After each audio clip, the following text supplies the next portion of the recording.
Hey guys, this is Kyle. I'm going to be showing you all how I make my subwoofer boxes. First thing you want to do is always measure out your area of what you have to work with.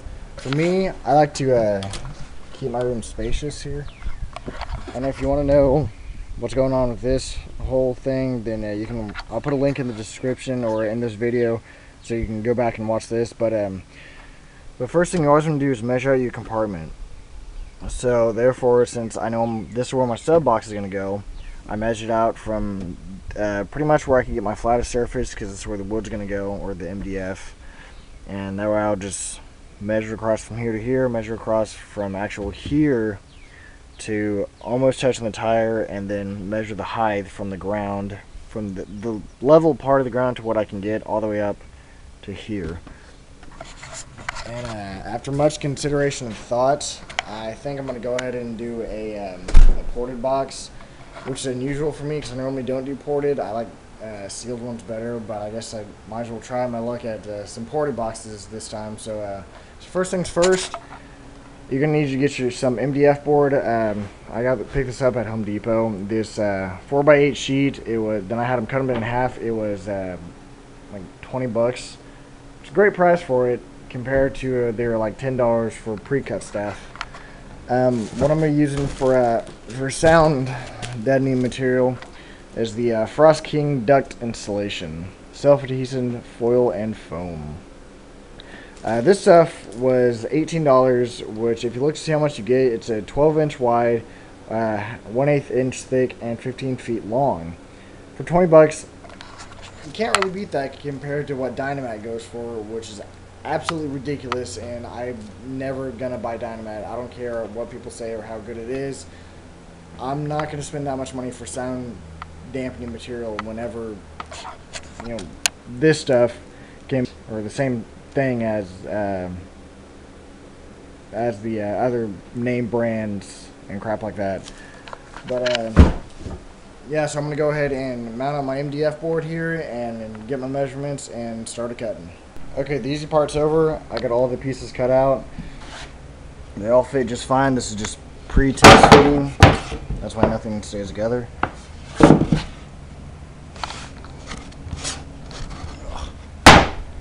So, then my pieces.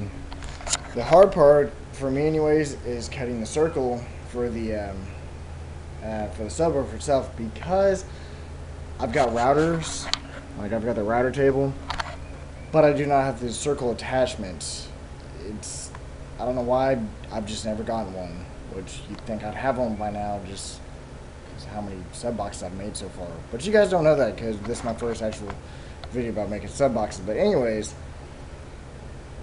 yeah, so I'm gonna get on that. What I do for it is I've actually got a blown Q power right here, which I actually use that as my trace around. So I'll just flip that upside down, and I'll just trace around this outer ring, and then I'll cut in about, I don't know, half an inch or so, and then I'll just trace around that, and then I'll actually follow that cutout, since I don't have that circle attachment. So if you don't have the circle attachment like I do, or like I don't, this is what I do to find my to get a nice 12-inch diameter.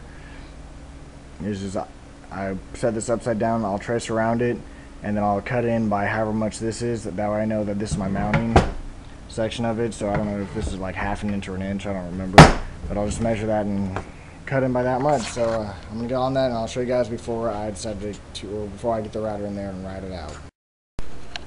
So here's the ring I'm gonna be following.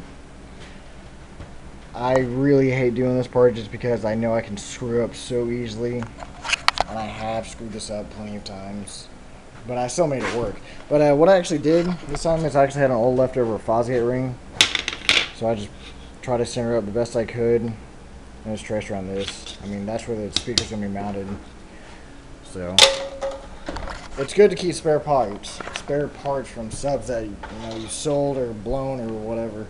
I always find it useful to always keep spare parts around, because you never know when you're gonna need them. For me, like, especially if you're making boxes, I love having stuff like this around, because I don't have the those little circle pattern, so I can cut out a perfect circle and have it expert quality. Because No, I'm actually gonna look up and see how much one of those is right now. Okay, so recommendation.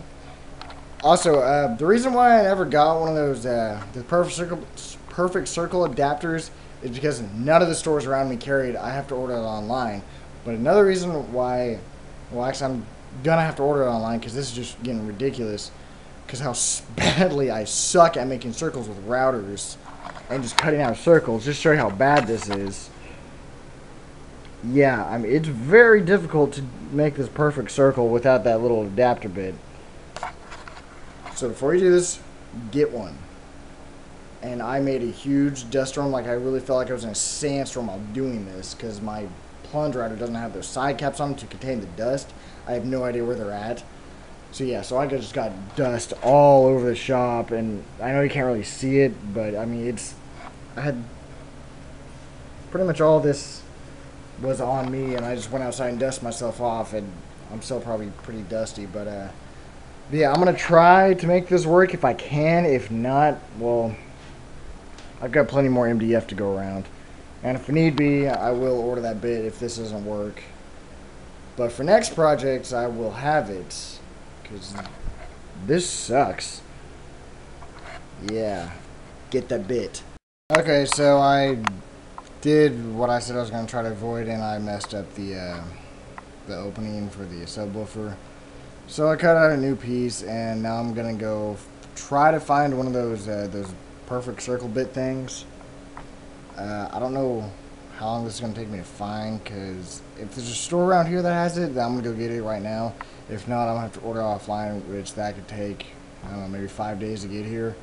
So this, yeah, so I'm not really sure when I'm going to get to come back out here and work on this some more.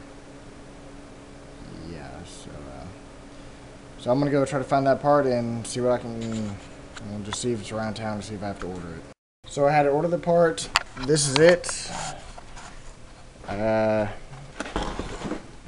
It's the Jasper, camera on focus. It's the Jasper tool circle guide or circle jig, whatever you call it. So what I looked up on the websites for like cutting a 12-inch or for cutting a hole for a 12-inch subwoofer, you need to do it at 11. So I did that. So I followed the guide, cut out just 11 square. Well, that was too big, and after making, well, let's see, I made 1, 2, 3, 4, fifth. That on my fifth cut, I finally got figured out what was the correct size, and for mine, anyways, for me using a skill plunge router, it's a 1835 1/3/4 horsepower. I actually had to use a 10 and a 1/4 hole lineup, which is that one. 10 and 1/4 hole is what I had to use, and that, oh man, this thing fits. It's snug as a bug here. I mean, just fits perfectly. And the hole is perfect. I absolutely love this tool already. But the sub fits perfect. Does not catch, it doesn't move. I mean, it doesn't catch. It doesn't move. And so yeah, so 10 and 1/4 for me. So if you guys go out and get this tool, remember to always use test cuts first before you actually do the actual cut.